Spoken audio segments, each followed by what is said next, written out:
Oh dear, is he still working on this? When are we going to share these adventures with the world? Hurry up, Mr. Evans. Yeah, I know, Venna, but occasionally I have to do other work, like in the garden here. But as soon as I finish this, we're going to have another work in progress video. Hold tight.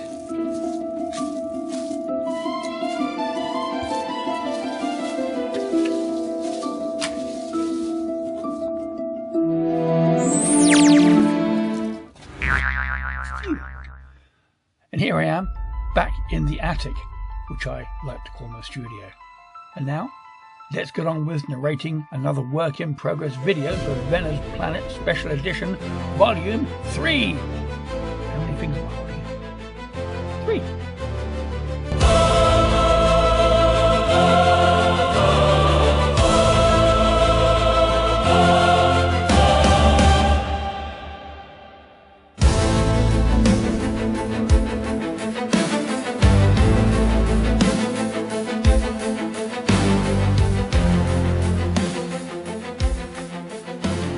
This sequence is set in the furnace chamber of the Ravager, which is a big steam-powered airship. For reasons that were explained in the story, at least partially, Venna and Galo, otherwise known as the Countess, have been abducted by the skipper of this merchant dirigible, one Captain Horion. It is an early Krog experiment. Something went wrong and the arachnid component of the mutation took over. The character I'm drawing here is Amga. She is the sidekick of this other Amazonian beauty here, who is Zinli, who will figure largely in the story later. There's Galo going in. She's still just in the rough outline there. These components of this panel are quite small, so there is not a great deal of detail going in. It will get lost. The stylus seems to be causing some problems here. The line is breaking up a little bit. This is probably because there's not a lot of memory in my computer, and I think it's clashing with this screen capture program that I'm using here. But it's okay. It doesn't matter too much about this, because a lot of the color will just obscure those things anyway. And I go over everything several times. I think once I can convince myself to go back to drawing in actual paint or ink on actual paper and then scanning them in, I might be doing myself a bit of a favor if I do that. The name Horion I used before. I think I've mentioned this in a previous video. I had a character years ago called Horion Grust. And we have two characters here. One is called Grust and one is called Horion. I just rather like the sounds of the names. I think I made them up many, many, many years ago, decades and decades ago. There are quite a lot of fairly high heel boot situations in this story. And yeah, I know that high heel boots aren't really practical for this kind of stuff, but this is a comic; it's not real life.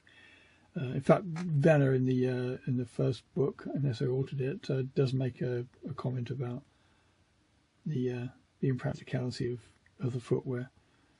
It's probably deliberate, somewhere along the line, not by me, but by somewhere in the. I'm not going to go into too much detail because it will give things away. There's Zinli going in here. I'm just trying to get her expression right here. I think we do change it at one point. As this is the first time we see her, she is introduced at this point.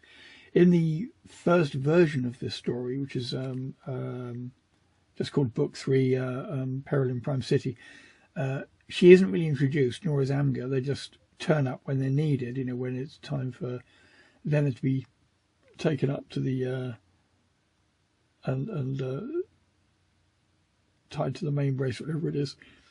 And it's just explained, what their function is and why they can do what they do. Here I have them introduced. And there's a panel here, I think, which comes up in a second. Well, in fact, the first one we were doing, that is Horion, the big spider person, introducing them. So the thing is that they do certain things for him in order not to be eaten. I think that's what it comes down to, because he likes girls on toast. So if they can keep him happy, you notice those things around the necks. Those are obedience collars. You know, I know it's a kind of a cliche in this kind of science fiction or whatever. You know, they've got these things clamped on them, and if they try to escape or misbehave, they get a horrible electric shock or something nasty happens to them.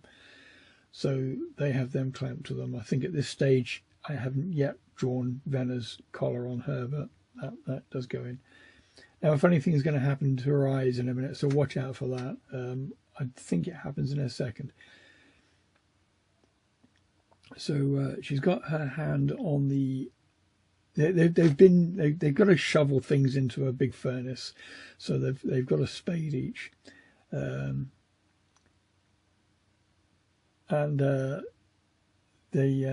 oops, yeah. I've just turned the face into a wry smile.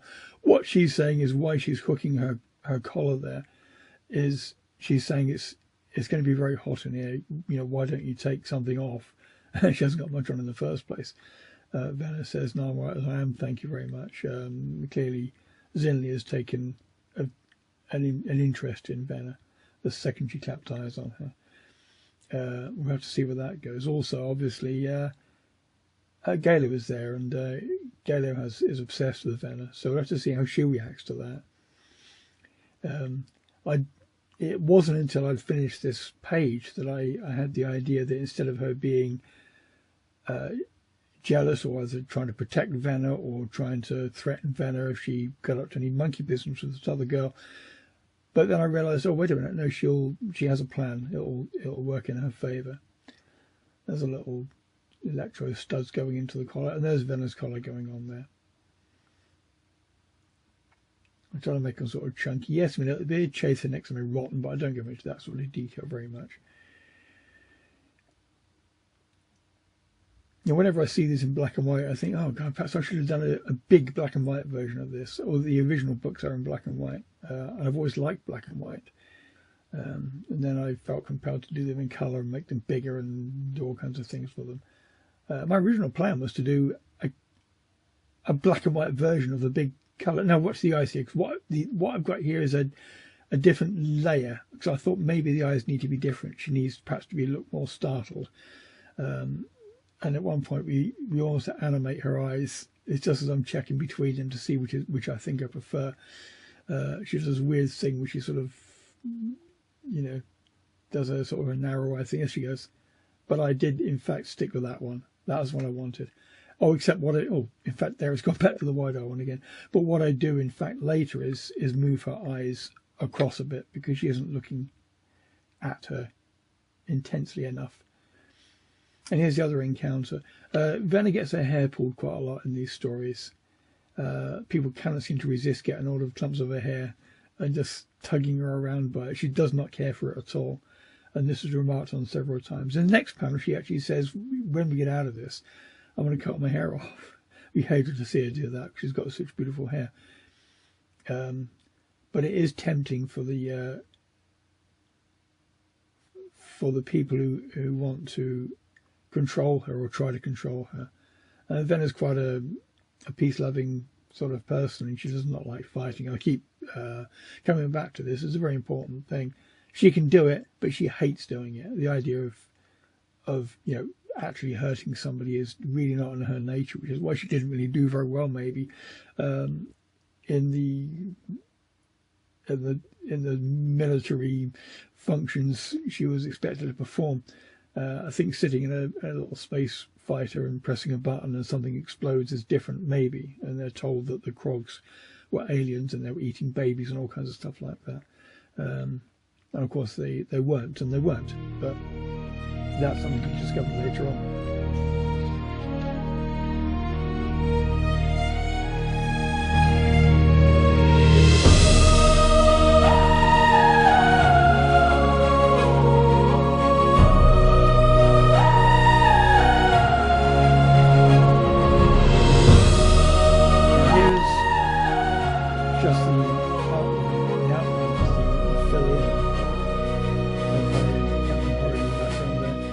was going to do Zinli in the foreground, and there's more detail that goes in later. I'm just really putting her in to see how she will work and how she will look. Again, the line looks a little bit rough. It's partly because I'm just doing it roughly, and partly because there is some interference from another program that's running at the same time, I think there. But we can fix it in the editing. Oh, this is the editing. Okay. And remember, I'll be watching. What I might do is spread the word watching out so that it, which I do later on with something he says. That's the colour blocked in, but I do more work on that one. So there's some colour here, obviously going in onto Venna's face. And I do move the eyes at this point, I think. Because she isn't, there was a specific lipstick colour there, you see. And remember, of course, this is going about 4 times faster than reality. I mean, I'm pretty fast, but I'm not as fast as that. And again, we're changing her expression because she's taunting Venna. She's only known her for a few minutes, and there go the eyes in. That's better. Although Venna knows that she's no match for this girl, and she's probably a bit frightened of her. She's being as brave as she can, and she's giving her the old stink eye there, saying, "No, thank you, I don't want to take my clothes off." And what I'm doing here is there's going to be some shading going in, so I'm just putting this on a separate layer, and in a minute you'll see it go blob, and it'll become transparent because I go from it being solid or normal to being multiply.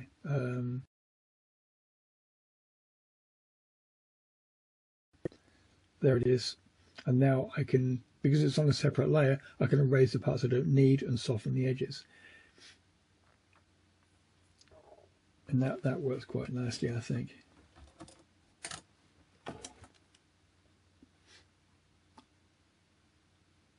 I'm just deciding now what colour of background to use. So I'm just using a wipe, and that's the one I'm going to choose. And I can put some blurred detail in the background and some highlights on their bodies. And again, I'll go over all this after it's all finished and refine it, but I just want to get the main thing down. See, she's been really threatening, and I think Venna's a little bit flushed.